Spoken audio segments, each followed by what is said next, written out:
Hello everyone, আসসালামু আলাইকুম। আপনার মোবাইল ফোনে কিভাবে আপনি ভাইরাস ডিলিট করবেন, বা আপনার ফোনে যদি ভাইরাস ঢুকে তাহলে আপনার ফোন হ্যাং হয়ে যায় বা স্লো কাজ করে, তারপর আপনারা কিভাবে বুঝবেন সেই ভাইরাসগুলো আর কিভাবে ডিলিট করবেন আপনারা খুঁজে পাচ্ছেন না। তো আজকে দেখিয়ে দেব আপনার মোবাইল ফোনে কিভাবে ভাইরাস ঢুকে আর কিভাবে বন্ধ করবেন, সেটা আজীবনের জন্য ভাইরাস থাকলেও আপনি ভাইরাস সহজেই ডিলিট করতে পারবেন সেটাও দেখাবো, এবং একটি সেটিংস করে রাখলে আপনার মোবাইল ফোনে ভাইরাস কখনোই ঢুকবে না। তো চলুন শুরু করি।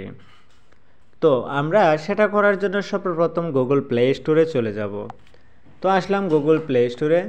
তো গুগল প্লে স্টোরে আসার পর আমাদের সামনে ঠিক এরকম একটা ইন্টারফেস আসলে আমরা কি করব, এখান থেকে দেখতে পাচ্ছেন আমাদের চার্জের প্রোফাইল আইকনে চলে যাব। আসলাম প্রোফাইল আইকনে। আসার পর এখান থেকে দেখতে পারবেন একটি প্লে প্রোটেক্ট নামের একটি অপশন। তো আমি প্লে প্রোটেক্টের উপর ক্লিক করে দিলাম। তো প্লে প্রোটেক্টের উপর ক্লিক করার পর দেখতে পারবেন আপনার উপর একটি সেটিংস রয়েছে। সেই সেটিংসতে ক্লিক করলে আমাদের সামনে ঠিক এরকম একটা ইন্টারফেস চলে আসবে। আসার পর আপনারা দেখতে পারবেন আপনার মোবাইল ফোনে এরকম এই সেটিংসগুলো অন করা আছে কিনা। যদি অফ থাকে তাহলে আপনার কি হবে, যদি আপনি প্লে স্টোর থেকে বা বিভিন্ন কোনো থার্ড পার্টি অ্যাপ্লিকেশন আপনি যখন আপনার মোবাইল ফোনে ইনস্টল করেন, তখন সেই অ্যাপসের মাধ্যমে এই অ্যাপসের সাথে আপনার মোবাইল ফোনে ভাইরাস ঢুকে। আর এই ভাইরাসগুলো ঢুকে যায় সহজে এই পারমিশনগুলোর কারণে।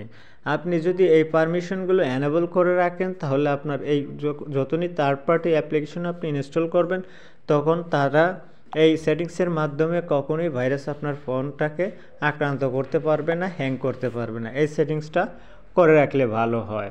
তাছাড়াও আপনারা আরও সেটিংস পেয়ে যাবেন। এখান থেকে আপনারা পেয়ে যাবেন প্রত্যেক ফোনে একটি রয়েছে ক্লোন নামের একটি সেটিংস। সেই ক্লোনটাকে আপনারা কয়েকদিন পর পর স্ক্যান করে রাখবেন।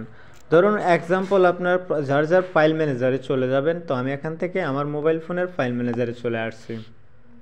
তো আসার পর এখান থেকে দেখতে পাচ্ছেন ফোন স্টোরেজ নামের একটি অপশন, এটাতে ক্লিক করবেন। আর না হয় এখান থেকে দেখতে পাচ্ছেন ক্লিন আপ নামের একটি অপশন পেয়ে যাবেন। ক্লিনারের উপর ক্লিক করলে আপনার মোবাইল ফোন থেকে দেখতে পাচ্ছেন এখান থেকে এগ্রি অ্যান্ড কন্টিনিউর উপর ক্লিক করে দেবেন। তখন থেকে দেখতে পাচ্ছেন এখান থেকে আপনার সম্পূর্ণ মোবাইল ফোনে ভাইরাস থাকা সেই ভাইরাসগুলো ডিলিট হয়ে যাবে।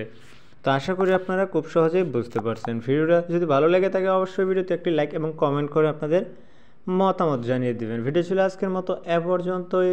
আল্লাহ হাফেজ।